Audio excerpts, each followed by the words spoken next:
I'm Heidi Edwards, president and founder of Sisters Hope Foundation, a nonprofit organization supporting families struggling with hereditary diffuse leukoencephalopathy with spheroids, or HDLS.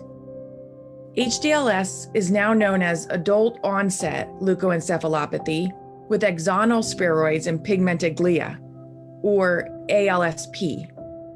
I am also a caregiver for my twin sister Holly, who has the disease. I have had 4 of my family members die from this condition. Our journey with ALSP started over 20 years ago when our family began noticing behavioral changes in my Aunt Ruth. Before the diagnosis, she was living a normal life of work and family. It took us 2 years to get any type of diagnosis, which we received from doctors at the University of Pennsylvania.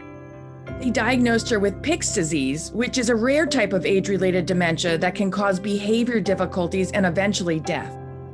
We were also told that the disease was not hereditary. Aunt Ruth passed away in 2005, 3 years after being diagnosed. In 2009, we noticed similar personality changes in my mom.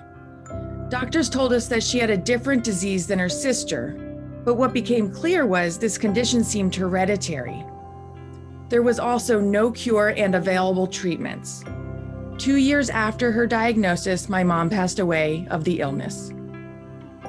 In the final stages of my mom's illness, her brother, my Uncle Chuck, began to have unexplained memory lapses and became lost driving to work, a route he had driven for 32 years. When this happened, we all felt certain that he had the disease. Uncle Chuck passed away a year after my mother. Shortly after my uncle's death, neurologists from the University of Pennsylvania who had been following my family's story requested a family meeting. They had identified the mutated gene affecting our family, the CSF1R gene, and identified the condition as hereditary diffuse leukoencephalopathy. We finally had the right diagnosis. Because the CSF1R gene mutation is autosomal dominant, we also understood that anybody directly related had a 50% chance of inheriting the gene. I got tested for the CSF1R mutation and it came back negative. My family members chose not to get tested. In 2019, my sister Heather became symptomatic, and at the same time, my twin sister Holly began exhibiting behavioral and speech changes. A new neurologist on the UPenn neurology team told us of a bone marrow transplant treatment program underway at the University of Minnesota.